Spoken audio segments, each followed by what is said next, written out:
자, 지난 시간 이어서 오늘은 공학기초 두 번째. 저번 시간에 이제 단위 환산까지 해가지고 정말 중요한 ppm을 밀리그램 퍼 세제곱미터 단위로 바꾸는 그러한 연습을 좀 해봤었죠. 자, 오늘은 이제 pH부터 같이 공부를 해볼 텐데요.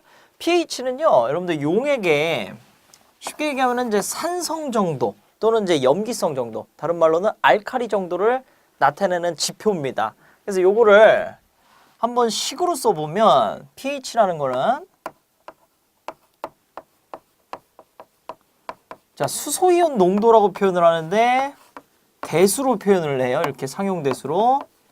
자, 여기 쓴 제 H는요, 수소이온의 몰 농도가 됩니다. 수소이온 몰 농도 분의 1이에요. 그래서 수소이온의 몰 농도가 높을수록, 그러니까 그 안에 들어있는 수소이온 농도가 진하면 진할수록 이 pH 값은 어떻게 될까요? 분모에 있으니까 당연히 작아지는 거예요. 그래서 이 pH라는 거는 숫자가 낮을수록 더 수소가 많으니까 더 산성이 된다라는 거고, pH는 그래서 숫자로 나타내면 대수기 때문에 이렇게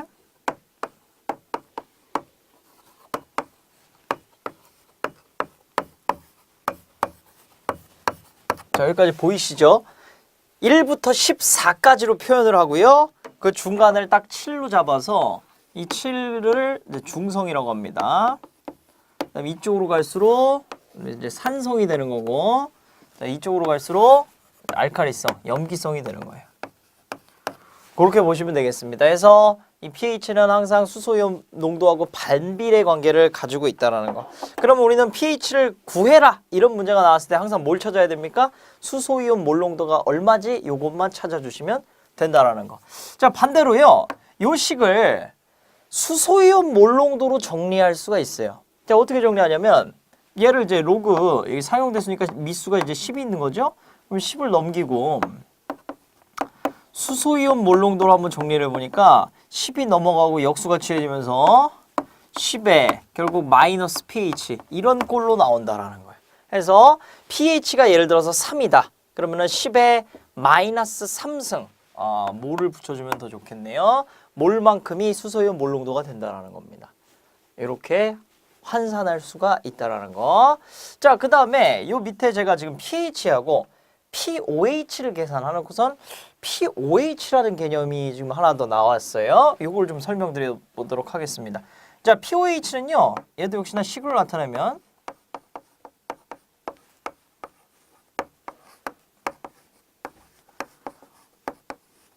그렇죠. OH의 몰 농도 분의 1이에요. 그래서 OH가 얼마나 들어있는지, 얼마나 너가 염기성이니 그걸 나타내는 거고, 얼마나 산성이니 그걸 나타내는 게 pH, pOH가 된다는 겁니다. 자, 이러한 개념이기 때문에 똑같이 정리하면은 얘도 OH로 정리할 수가 있어요.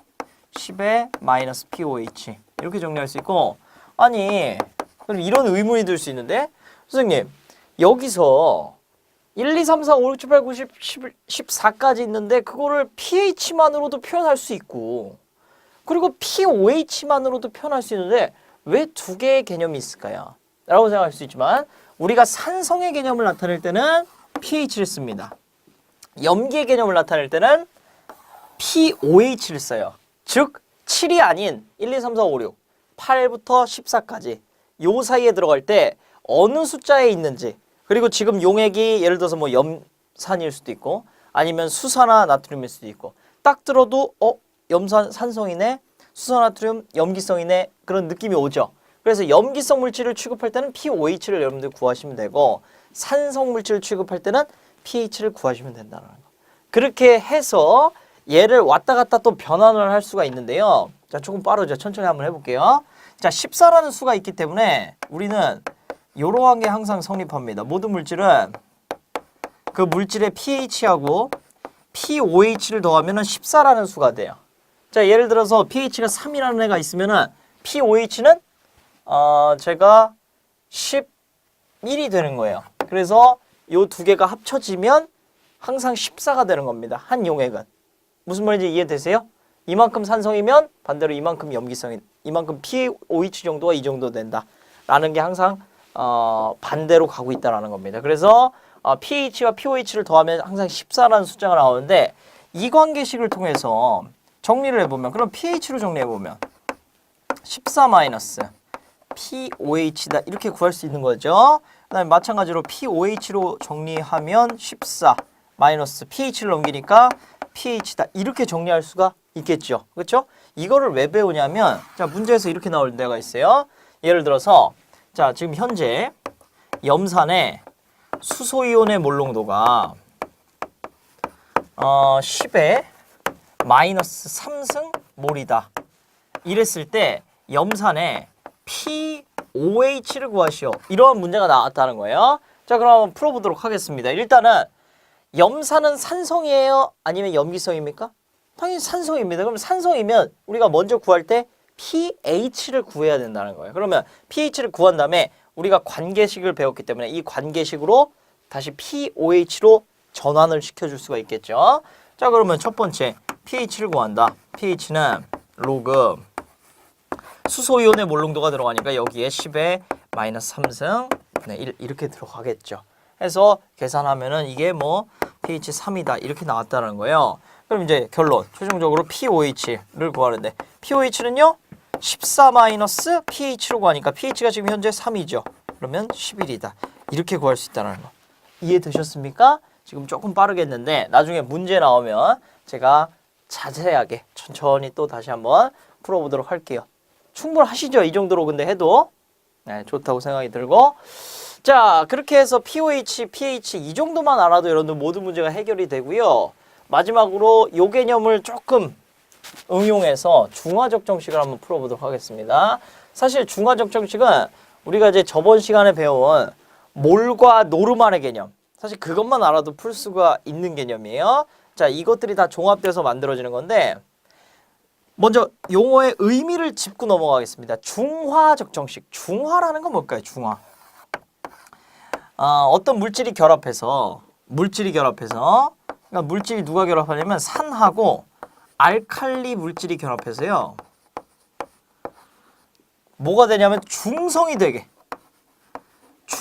되게 하는 비율이에요. 그래서 산이 조금 있으면 알칼리도 조금 있겠죠. 예를 들어서 얘가 굉장히 농도가 낮아요. 얘는 농도가 높고 그러면 낮으니까 얘는 많이 있고 얘는 조금 있고 하면 합치면 중성이 되겠죠. 그게 되는 서로의 농도를 구하게 만들어주는 식 그게 바로 중화적 정식입니다. 그래서 중화적 정식을 이용해서 뭐 구한다 그러면 두 개를 섞어서 결국 중성을 만든다라는 거예요. 그러한 개념 pH를 7로 만든다는 개념이고 자 식은 어떻게 되냐면요. 중화적 정식 MV는 N-V-다. 자, 한번 따라해 보세요. MV는 N-V-다. 한 번 더요. MV는 N-V-다. 그것만 기억하시면 됩니다. 자, 그럼 이 개념을 좀 설명드리면 여기 N은 자, 이쪽을 제가 산성이라고 할게요. 이쪽을 좀 염기라고 하겠습니다. 그러면은 여기 N을 얘는 노르말 농도인데요. 무슨 노르말 농도냐면 산 쪽의 노르말 농도, 산용액의 노르말 농도다 이렇게 보시면 돼요.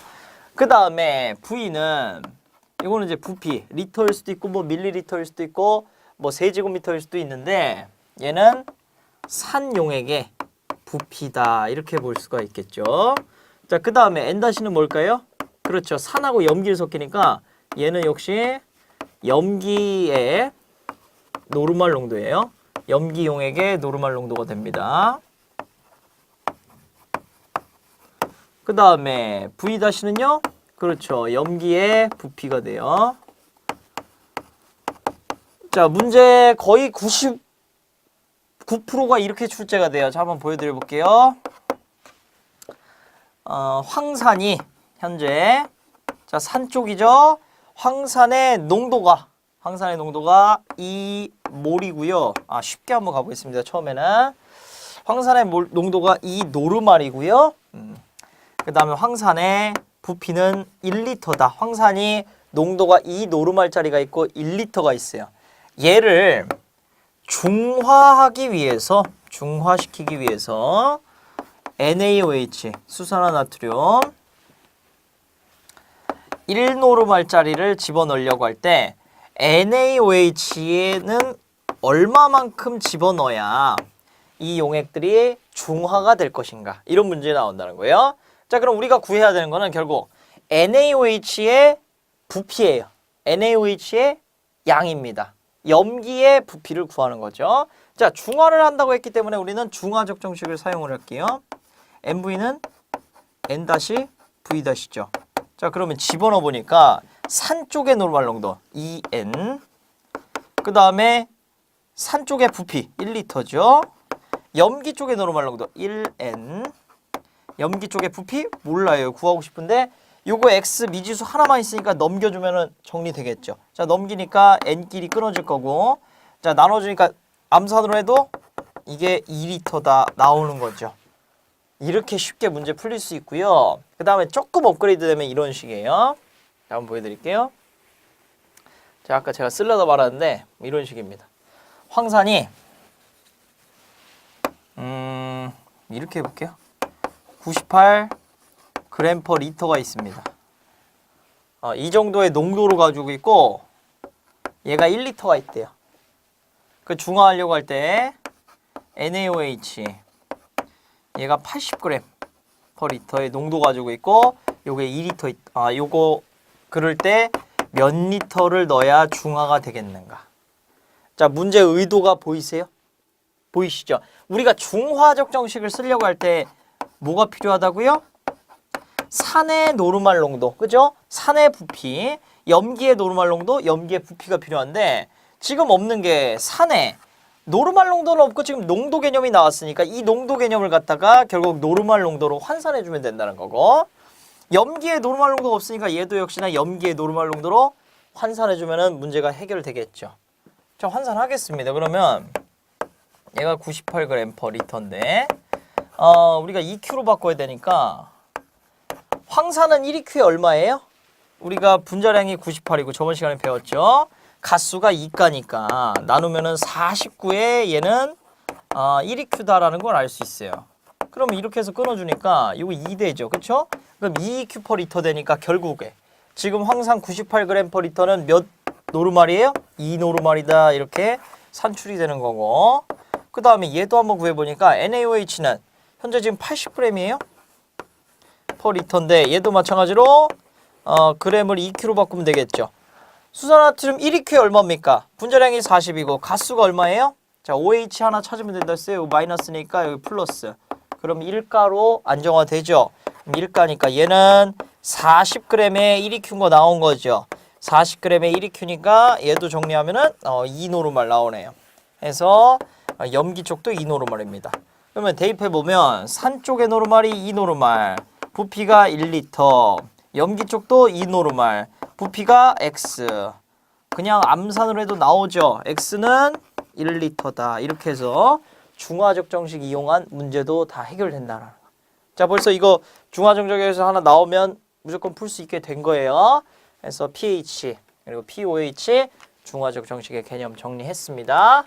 자, 마지막 공학기초 개념 중에 지금까지 우리가 배운 내용들을 다 종합하는 건 아니고, 자, 앞에서 제가 단위 환산을 조금 설명드렸어요. ppm을 갖다가 mg/세제곱미터로 바꾸는. 근데 항상 이 지금 환산은 앞에서 했던 환산은 어떤 가정하에 했냐면요, 온도가 그리고 압력이 표준 상태를 가정했습니다. 자, 여기서 지금 표준 상태라는 건 뭐냐면요,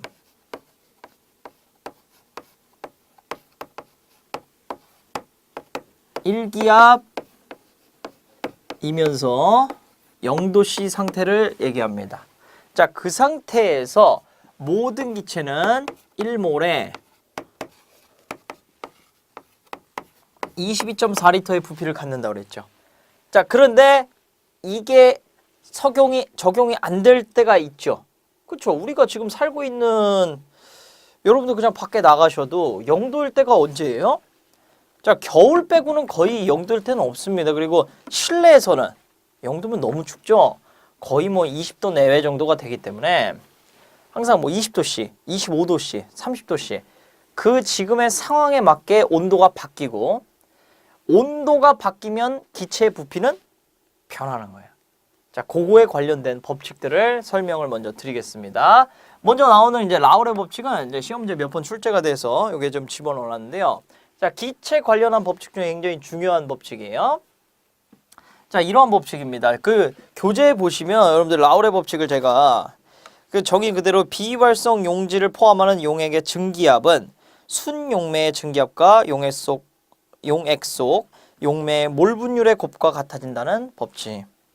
좀 내용이 어렵죠. 자, 그래놓고 제가 뭐라고 써놨냐면 설탕과 에탄올이 있을 때, 우리가 설탕이라는 거는 날아가는 성분이 있나요, 없나요? 없죠.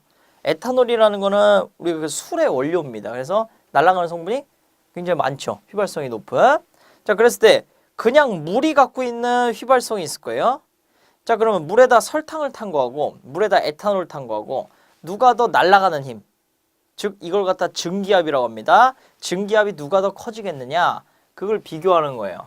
그래서 결론부터 먼저 말씀드리면 설탕물하고 에탄올물이라고 할게요. 에탄올물하고 증기압을 한번 비교해봤더니 당연히 누가 이겼냐면 에탄올물이 이겼다는 거예요. 이거는 라우레 법칙으로 설명이 되는데요. 자, 그 이유는 뭐냐면 그 용매가 날아가려는 힘들은 그 용매에 붙어있는, 예를 들어서 설탕이 있습니다, 여러분들. 자, 여기 이게 물입자라고 할게요. 자, 파란색을 물입자.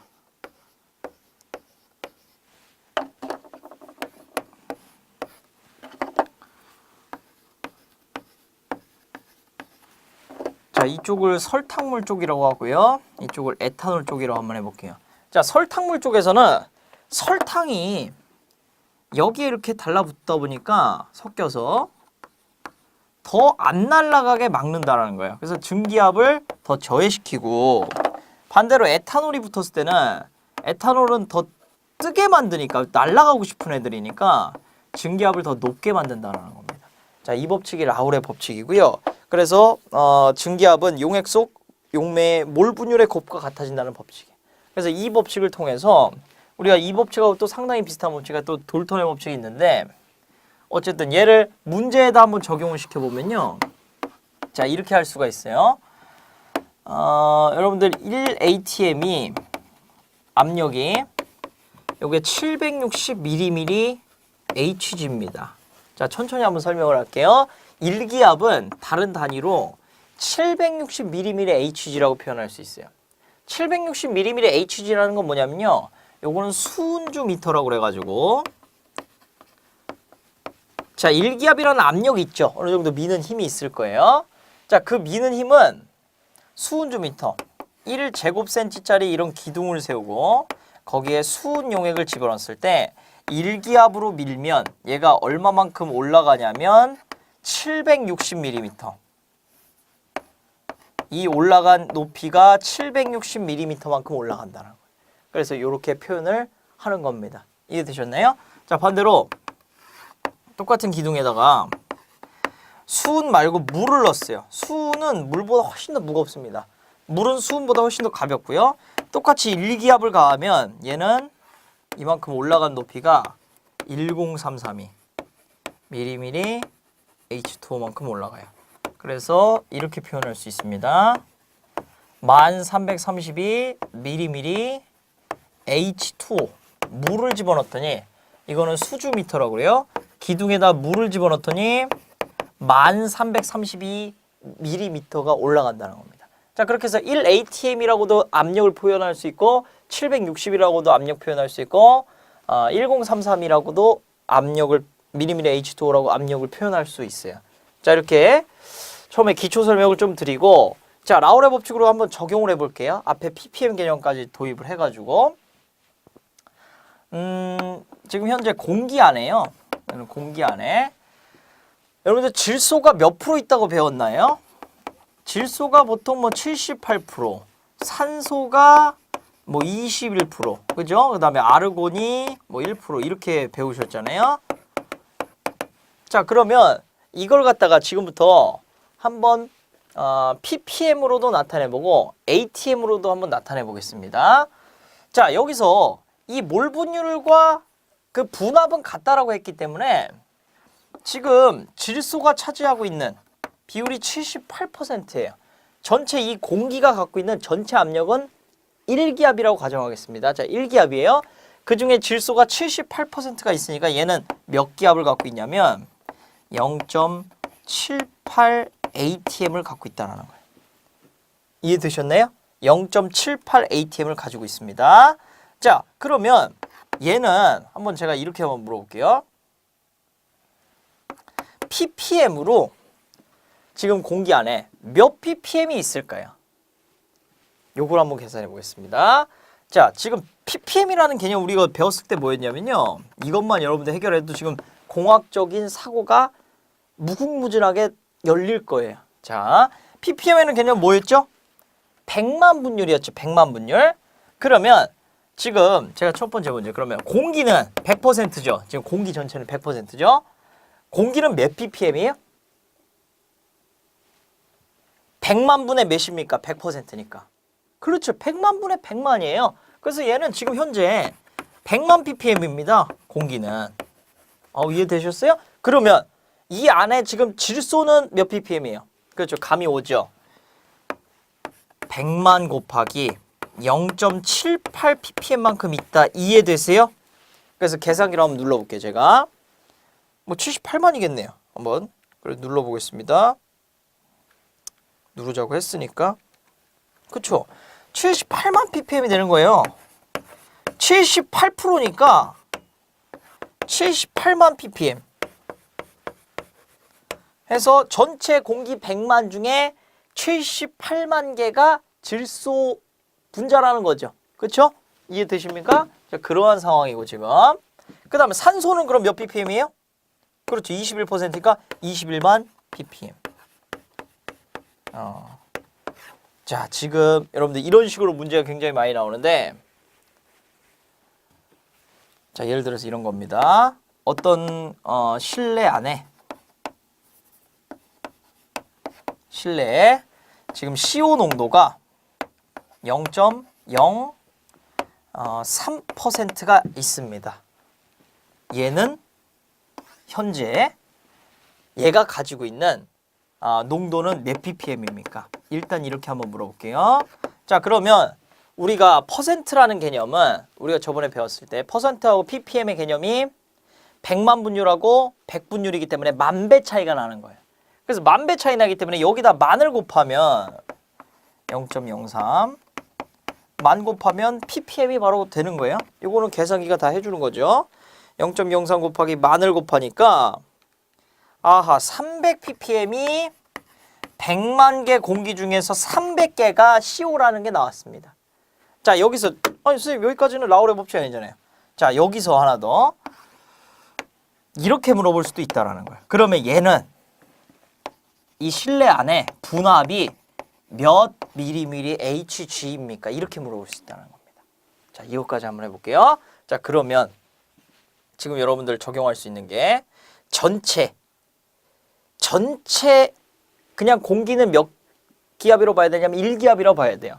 그러면 전체 공기는 지금 현재 1기압이 760ml Hg라고 했으니까 760ml Hg만큼 있다는 거예요. 그 중에 CO가 몇 퍼센트 차지하고 있습니까? 0.03% 차지하고 있죠. 그쵸? 우리가 이거 1%, 100% 차지하고 있다고 하면은 곱하기 1, 100%니까 760ml Hg다 할 수 있는 거고, 지금 현재 얘는 얼마 차지하고 있어요? 100%가 아니라 0.03%니까 0.03이 아니라 003만큼 있다. 이해되세요? 왜냐하면 그냥 여기다 0.03 곱하면 이건 3% 있다는 거고, 우리가 760 있으면 가득 다 있는 거죠, 압력이. 그럼 100% 지금 1 기준으로 본 거 아닙니까? 90%면 0.9고 80%면 0.8이고 3%면 0.03인데 지금 현재 3%가 아니라 0.03%니까 0.0003이 되겠죠.